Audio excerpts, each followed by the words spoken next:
계시로 오신 주님, 우리를 구원하기 위해서 오신 주님, 이 시간도 주님을 기뻐하여 기쁨으로 주님께 영광 드리는 주셔서 저희 모든 찬양과 예배를 기뻐 받아주세요. 예수님 감사합니다.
사도시 명하심으로 신앙 고백을 드립니다.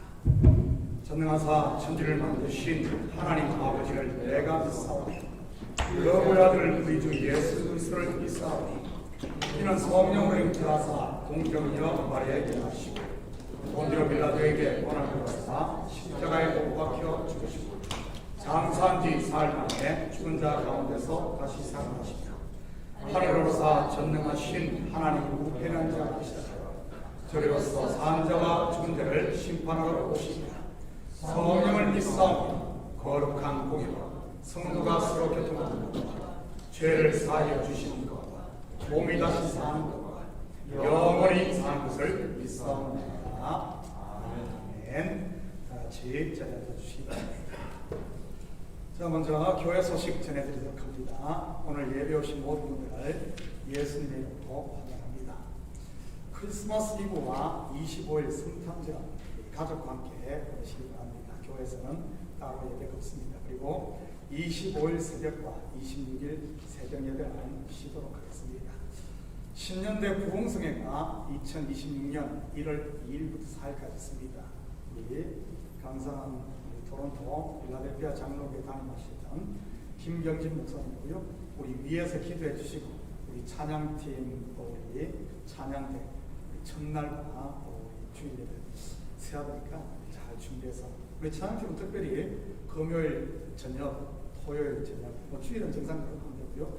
이렇게 해야 되니까 우리 찬양팀을 잘 준비해서 하나님께 예배드릴 수 있겠으면 좋겠습니다. 성경 필사 제2기 2026년 1월 1일부터 시작합니다. 계속해서 강론하고 있는데 함께 하실 분들은 우리 박수지 목사님께 신청해 주시면 되겠습니다. 혹시 다른 광고 있습니까? 자, 다른 광고 없으면 이 시간 우리를 대표해서 안진나 전수사님 나오셔서 대표해서 기도해 주시겠습니다.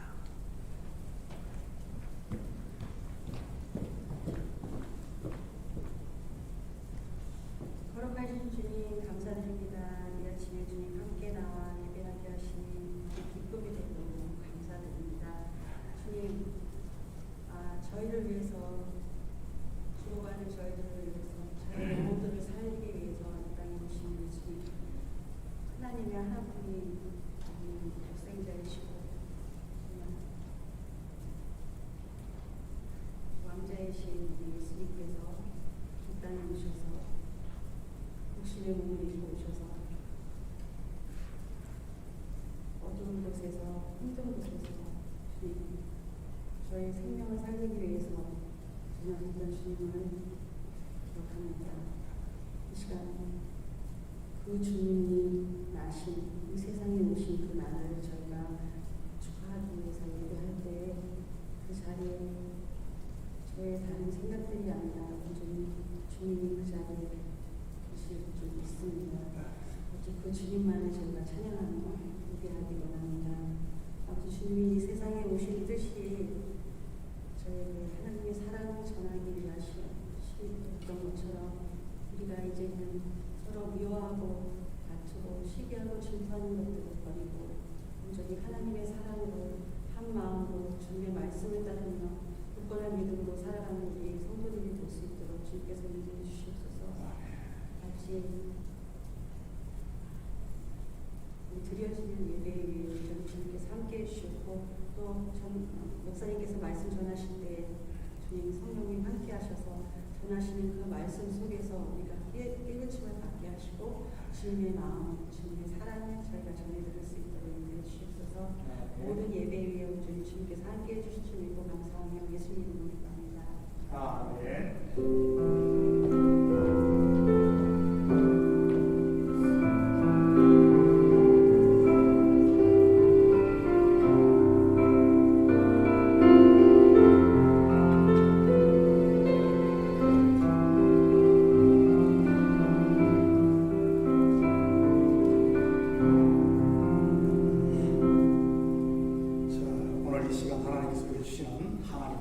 마태복음 2장 1절에서 12절까지 말씀입니다.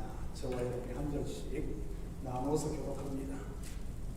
헤롯 왕 때 예수께서 유대 베들레헴에서 나시매 동방으로부터 박사들이 예루살렘에 이르러 말하되 유대인의 왕으로 나십니다. 어디 계시냐면 그가 동방에서 그의 온 예루살렘이 듣고 소동한지라. 왕이 모든 대제사장과 백성의 서기관들을 모아 그리스도가 어디서 나겠느냐 물으니 이르되 유대 베들레헴이오니 이는 선지자로 이렇게 기록된다. 또 유대 땅 베들레헴아 너는 유대 고을 중에서 가장 작지 아니하구나.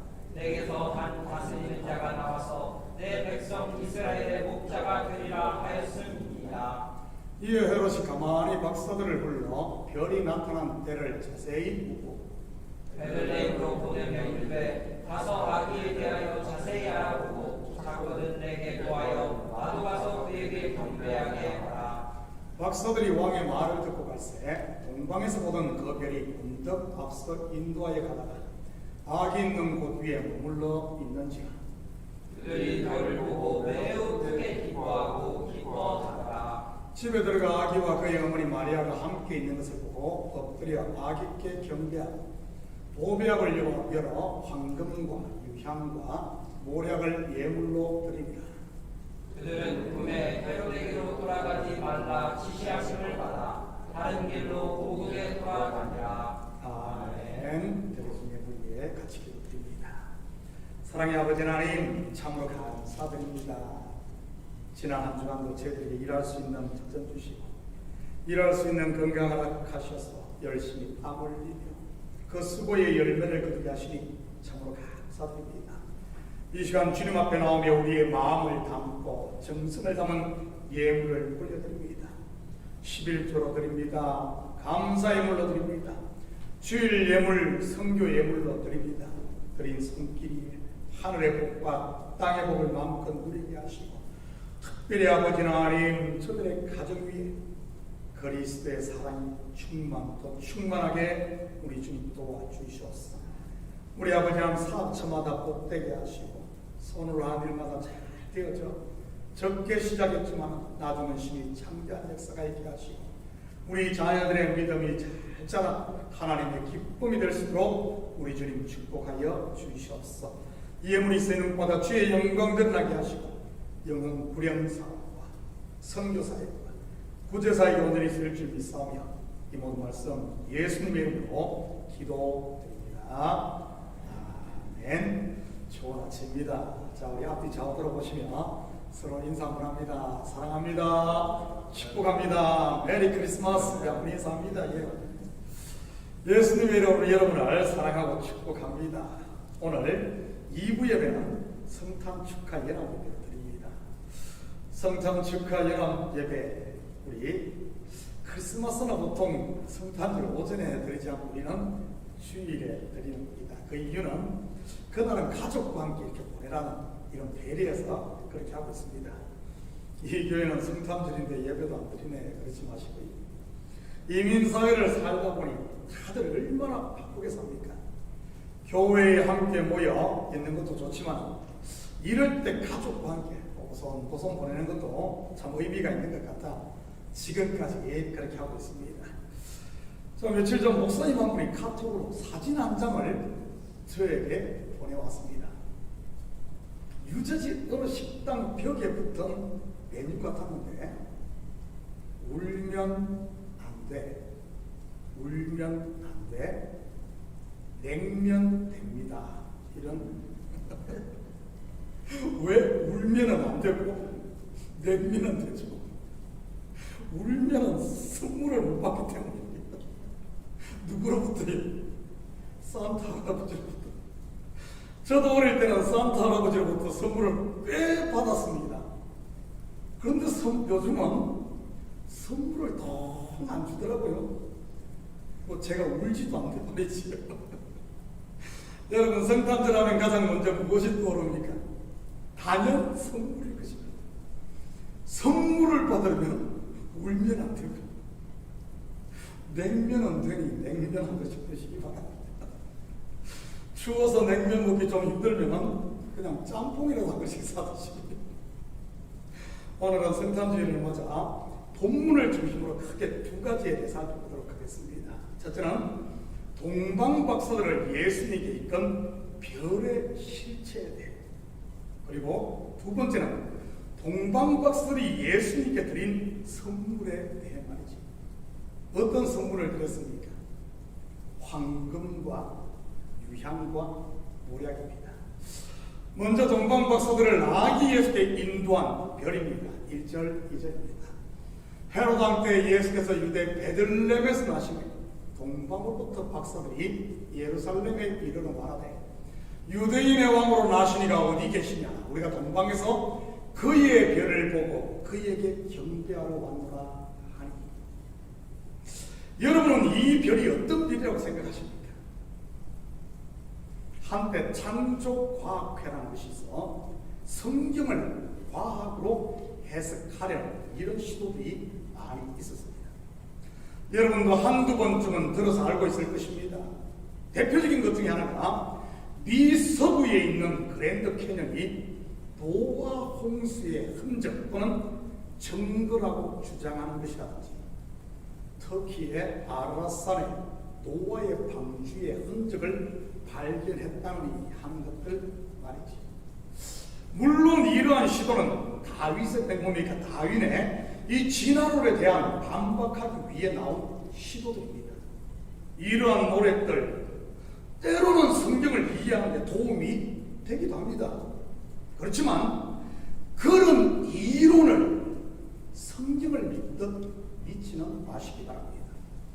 그것 또한 하나의 그냥 가설일 뿐이니까요.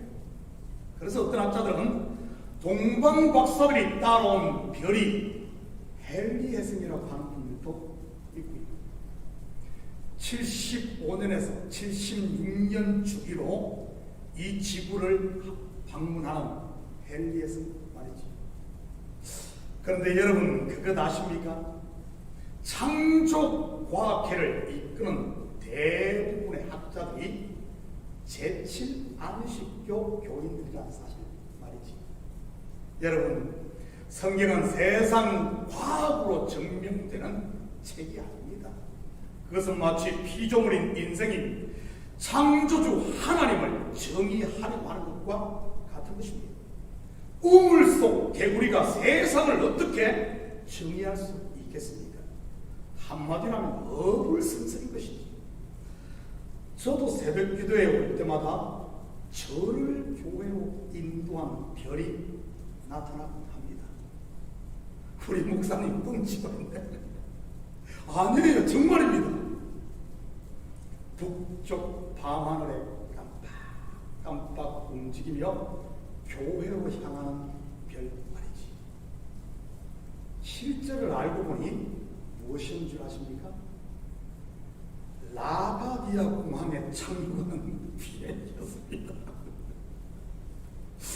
그리고 우리 집 출입문을 열고 나면 언제나 가장 환하게 빛나는 별 하나가 있는데 북두칠성이 아닌 인공위성.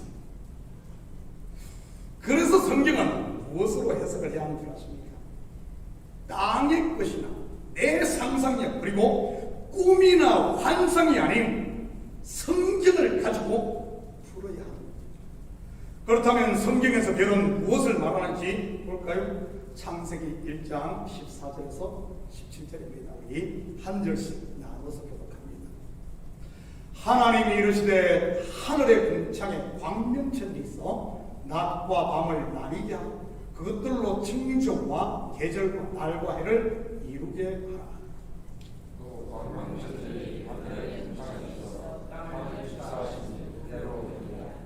하나님이 두 큰 광명체를 만드사 큰 광명체로 낮을 주관하게 하시고 작은 광명체로 밤을 주관하게 하시며 또 별들을 만드시고 하나님이 그것들을 하늘의 궁창에 두어 땅을 지키게 하시며. 아멘. 여러분, 하늘에 있는 광명체가 무엇입니까? 크게 세 가지입니다. 해와 달과 그리고 별들입니다. 요즘은 몇 가지 더 추가됐죠? 앞에서 말한 인공위성, 비행기, 또 가끔 드론, 거기에 제가 사실인지 아닌지는 모르겠지만 UFO 같이 말이지. 성경은 성경으로 풀라고 했으니 뒤에 것들은 다 빼고 앞에 세 가지만 살펴보도록 하죠. 먼저 성경에서 하늘에 있는 광명체, 즉 빛이 상징하는 것이 무엇인지부터 보도록 합니다. 빛의 역할이 뭐죠? 사물을 밝히 보게 하는 것입니다. 시편 119편 105절입니다. 주의 말씀은 내 발의 등이요 내 길의 빛이니라. 주의 말씀이 빛이라고 하네요. 이 말씀이 육신을 입고 오신 분이 예수님이십니다. 이 빛의 실체 말입니다. 확인합니다. 요한복음 1장 4절 5절입니다. 그 안에 생명이 있었으니 이 생명은 사람들의 빛이라. 빛이 어둠의 빛이 돼 어둠이 깨닫지 못하더라. 계속해서 8절에서 10절입니다. 그는 이 빛이 아니요 이 빛에 대하여 증언하러 온 자라. 여기서 그는 세례 요한입니다. 참 빛 곧 세상에 와서 각 사람에게 비추는 빛이 있었나니 그가 세상에 계셨으며 세상은 그로 말미암아 지음바 되었을 때 세상이 그를 알지 못하여. 여기서 대명사 그는 말씀을 입고 오신 예수 그리스도인 것입니다. 이처럼 광명체 곧 빛은 하나님의 말씀을 상징하고 있었던 것입니다. 물론 말씀은 하나님의 언약을 말하는 것으로 언약에는 옛 언약인 율법과 새 언약 곧 은혜 언약이 있는 것입니다.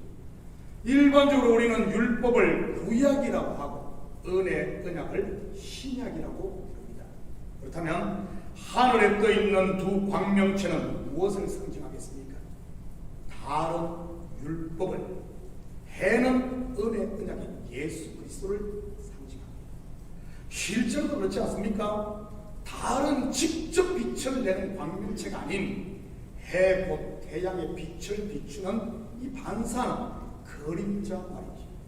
히브리서 10장 1절입니다. 율법은 장차 올 좋은 일의 그림자일 뿐이요 장차 올 좋은 일 예수 그리스도를 말하거든요. 참 형상이 아니므로 해마다 늘 드리는 같은 제사로는 나오는 자들을 언제나 온전하게 할 수 없느니라. 이런 그림자를 다른 말로는 모형이요 몽학선생이요 초등교사라고 사도 바울은 말했던 것입니다. 실체를 가리키는 일종의 사인 말입니다. 그래서 구약의 모든 이야기는 실체이신 예수 그리스도를 가리키고 있었던 것입니다. 확인합니다. 요한복음 5장 39절입니다. 너희가 성경에서 영생을 얻을 줄 생각하고 성경을 연구하거니와 이 성경이 곧 내게 대하여 증언하는 것이니라. 아멘. 여기서 예수님께서 말씀하신 성경은 어떤 성경을 말하겠습니까? 바로 구약 성경 곧 율법 것입니다. 이 율법이 예수 그리스도에 대해 증언한다고 예수님께서 직접 말씀을 하고 있으니 이보다 더 확실한 게 어디에 있겠습니까? 여기까지는 제가 여러 번 설교 가운데 이야기를 해서 언급을 해서 아마 대부분들 알고 있을 겁니다. 그렇다면 별은 무엇을 상징하겠습니까? 창세기 1장 14절 다시 보겠습니다. 하나님이 이르시되 하늘의 궁창에 광명체들이 있어 낮과 밤을 나뉘게 하고 그것들로 징조 계절과 날과 해를 이루게 하라. 여러분 낮과 밤 계절 그리고 날과 해 곧 연을 이루는 것 무엇에 의해 되죠? 무엇에 의해 이렇게 두 광명체 해와 달입니다. 그렇습니까? 한 달, 두 달, 석 달 전부 달과 해에 그거에 따라서 1년을 계산하고 달을 계산하고 하루를 계산하고 하는 것 아니에요? 그런데 여기에 보니 궁창의 광명체가 징조를 이룬다고 하네요. 여러분 이 징조가 뭐죠? 어떤 일이 일어나려고 할 때 미리 나타난 조짐이나 표징입니다. 밤하늘에 은은하게 비추는 달빛 사이에 반짝반짝 박혀있는 별들, 구약의 수많은 수많은 이야기 속에 그 중에서도 특별한 징조, 즉 특별한 은혜를, 특별한 의미를 담고 반짝반짝 빛나는 여러분 비천 말씀이라고 했습니다. 구약의 수많은 말씀 중에 특정된 반짝반짝 빛나는 말씀, 그 별들, 여러분 소위 우리가 아는 메시아에 대한 직접적 예언을 말합니다. 몇 구절만 볼까요? 이 구약에 나타난 별들을 볼까요? 이사야 7장 14절입니다.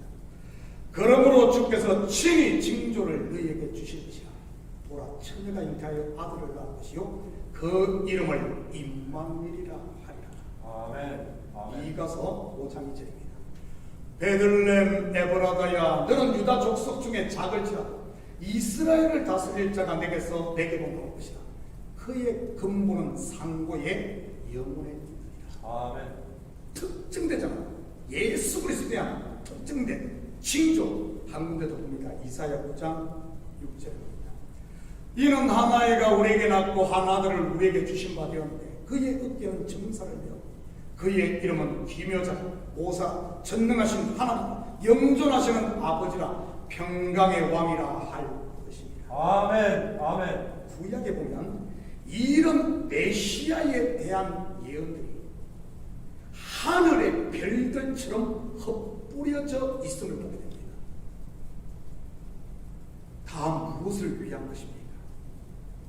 메시아를 보내실 것에 대한 징조입니다. 그러한 징조들, 곧 별들이 어떻게 되었다는 말입니까? 분명하게 깨달아졌다는 말입니다.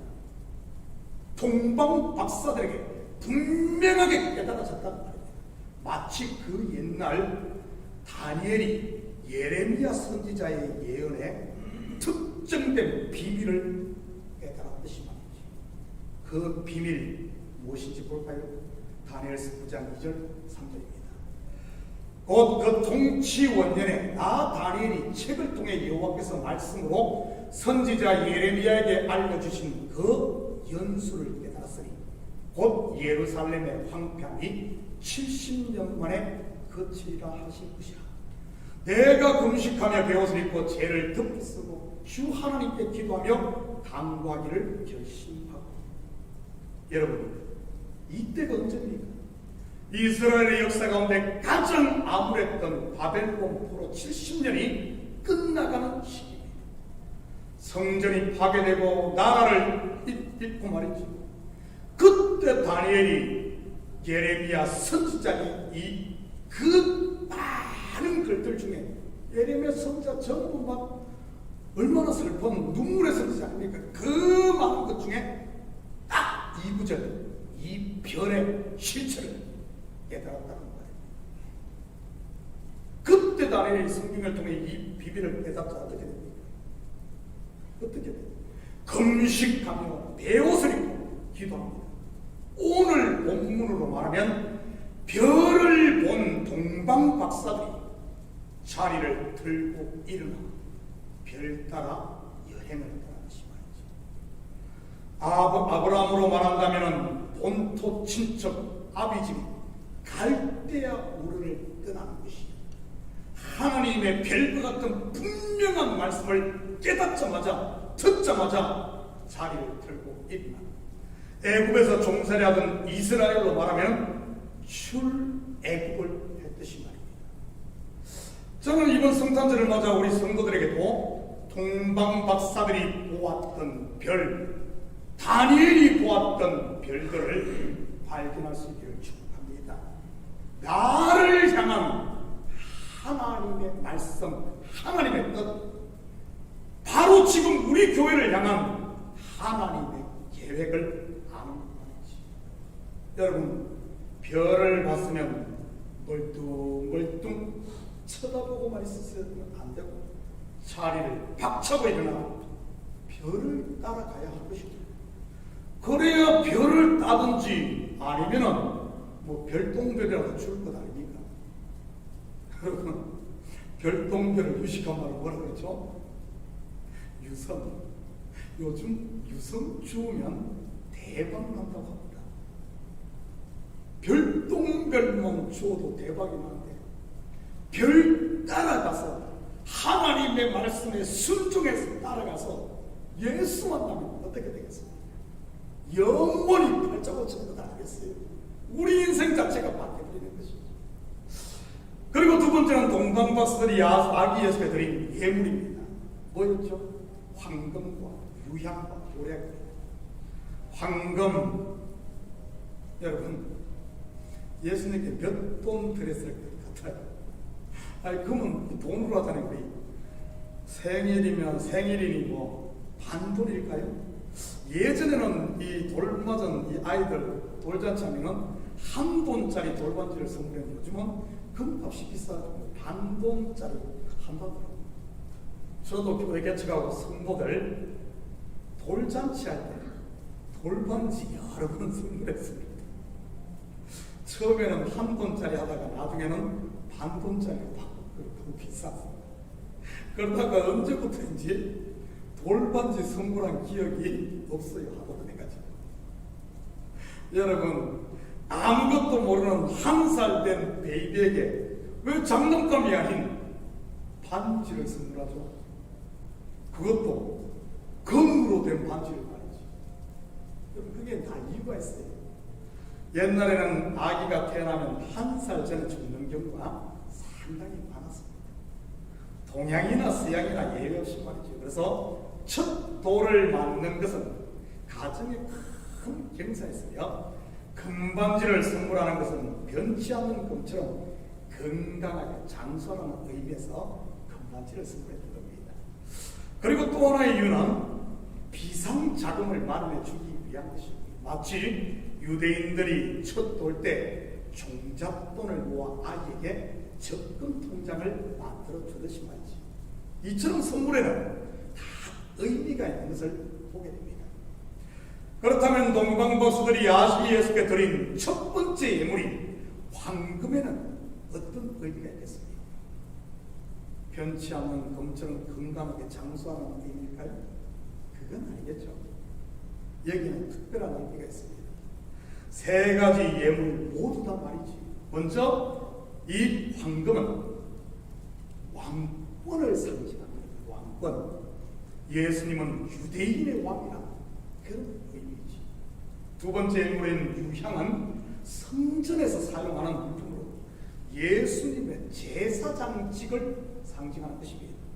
특히 성소에 있는 기명 중 지성소로 들어가는 휘장 앞에는 분향단이 있는데 이 분향단은 대제사장이 1년 1차씩 지성소에 들어갈 때 반드시 향을 피운 향로를 가지고 들어가야 했습니다. 물론 이 향은 성도들의 기도를 상징하는 것입니다. 바로 예수님은 우리의 중보자이심을 드러내는 것이죠. 그리고 마지막 모략은 예수님의 선지자직을 드러내는 겁니다. 여러분 특히 모략은 왕과 제사장, 선지자를 세울 때 머리에 기름을 붓잖아요. 어노인팅 그렇죠? 이 기름인데 이 기름 곧 관유를 만들 때 사용되는 재료입니다. 확인합니다. 출애굽기 30장 23절에서 25절입니다. 너는 상등 향품을 가지되 액체 모략, 지금 관유 만드는데 모략이 액체 모략 500세겔과 그 반수의 향기로운 육개 250세겔과 향기로운 창포 250세겔과 계피 500세겔을 성소의 세겔로 하고 감람 기름 한 흰을 가지고 그것으로 거룩한 관유를 만들 때 향을 제조하는 법대로 향기름을 만들지 이것이 거룩한 관유가 될지라. 이 관유는 개인의 용도나 다른 용도로는 절대 못 만들겠습니다. 오직 성전에 쓰는 이 향을 피우고 어노인팅의 이 목적으로만 쓰게 했던 것이지. 뿐만 아니라 이 모략은 예수 그리스도의 십자가 순환 죽음을 상징하기도 합니다. 구약의 선지자들 또한 여러분 수많은 고난과 박해 그리고 죽임을 당했지 않습니까? 한번 볼까요? 마태복음 23장 34절 35절입니다. 그러므로 내가 너희에게 선지자들과 지혜 있는 자들과 서기관들을 보내며 너희가 그 중에서 더러는 죽이거나 십자가에 못 박고 그 중에서 더러는 너희 회당에서 채찍질하고 이 동네에서 저 동네로 따라다니며 박해하리라.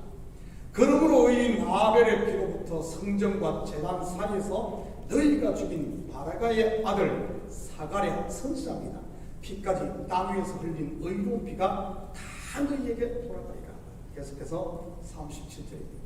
예루살렘아 예루살렘아 선지자들을 죽이고 내게 파송된 자들을 돌로 치는 자여, 암탉이 그 새끼를 날개 아래 모음같이 내가 내 자녀를 모래하더니 몇 번이 되냐. 그러나 너희에게 원하지 아니하였다. 한 문제 더 봅니다. 히브리서 11장 36절에서 38절입니다. 또 어떤 이들은 조롱과 채찍질뿐 아니라 결박과 옥에 갇히는 시련도 받았습니다. 돌로 치는 것과 톱으로 켜는 것과 히스기야 선지자가 톱으로 켜서 죽었다는 그런 절전의 내용입니다. 시험과 칼로 죽임을 당하고, 여러분 마지막 선지자 세례 요한이 칼로 목베이 당했죠. 양과 염소의 가죽을 입고 유리아의 궁핍과 환난과 학대를 받았습니다. 이런 사람은 세상이 감당하지 못하느라 그들이 광야와 산과 동굴과 토굴에 유리하였느니라.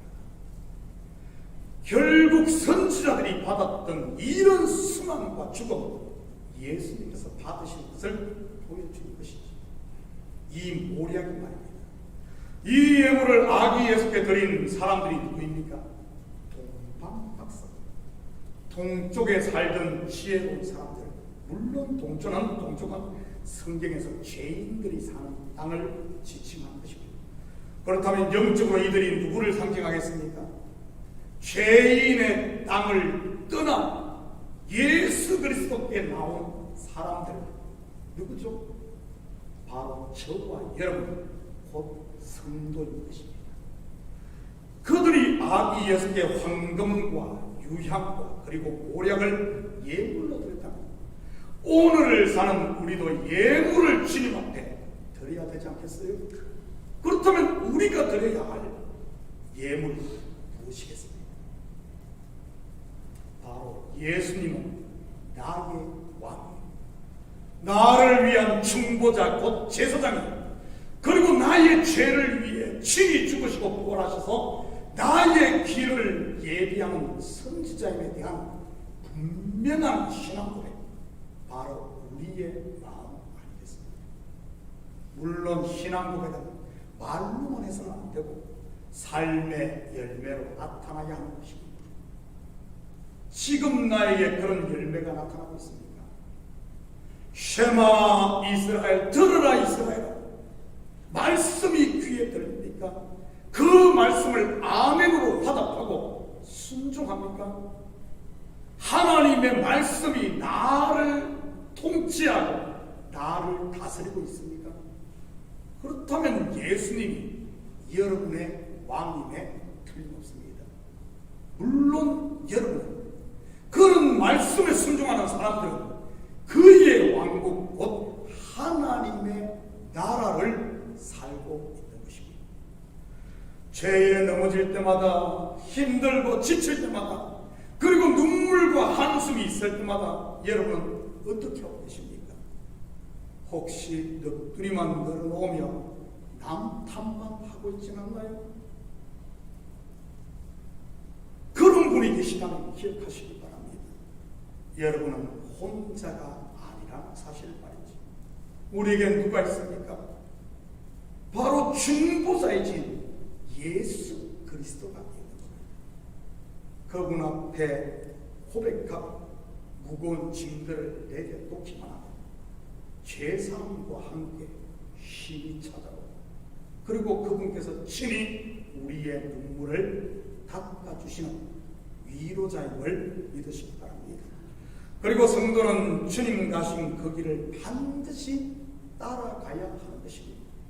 날마다 죽는 십자가의 길과 날마다 예수로 사는 부활의 길 말이지.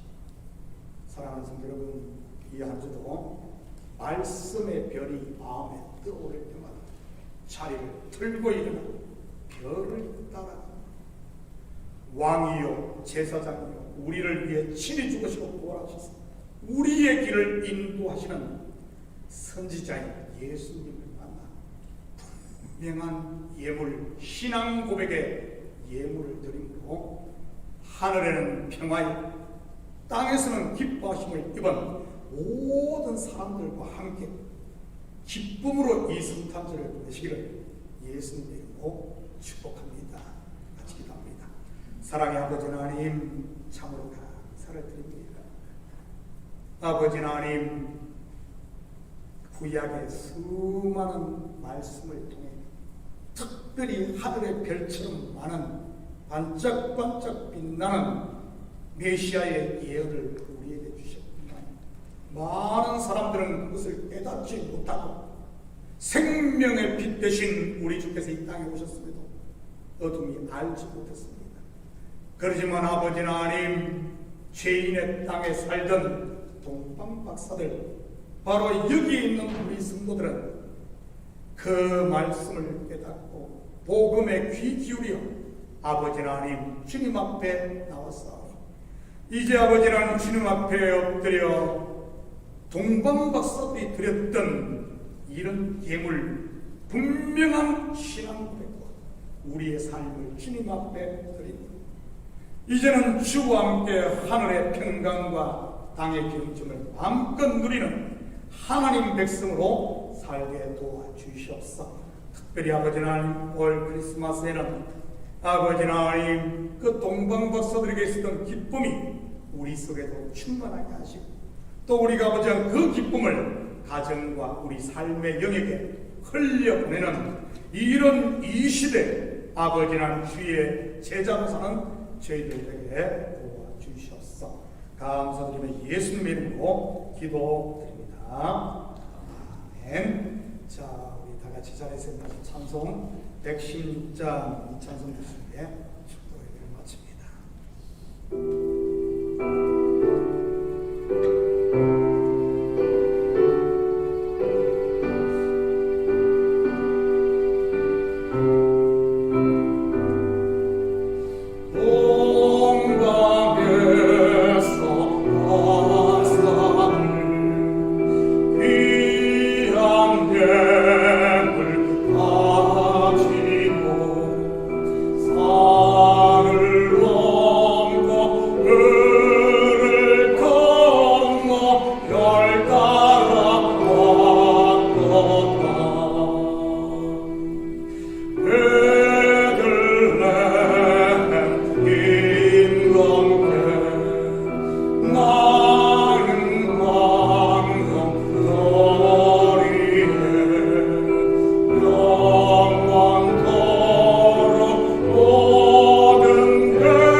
하지 못할 것 같으시네요.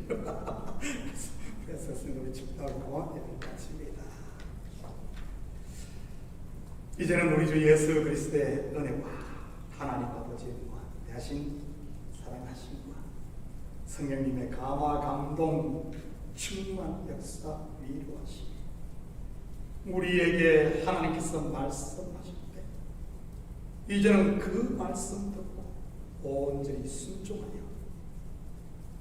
이제는 죄의 자리를 떠나 원망의 자리를 떠나 시험의 자리를 떠나 악인의 자리를 떠나 주님 계신 그곳으로 발걸음을 옮기며 우리 주님 만나 우리의 분명한 신앙 고백 주는 나의 왕이요 제사장이요 선지자이며 죽은 자를 살려 이제는 영원한 하나님 자녀 이끄실 뿐만 아니라 이제는 영원토록 주와 함께 왕노릇하는 이 분명한 신앙 고백을 드립니다. 이 크리스마스 연말 주와 함께 즐거워하며 찬양하며 이웃과 함께 그 사랑을 나누며 살기를 원하는 사랑하는 성도들 머리에 저들 가정에와 사업에 그리고 고국에 두고 부모 형제들 머리 위에 참교회에 이제부터 영원토록 함께 있을지어다. 아멘.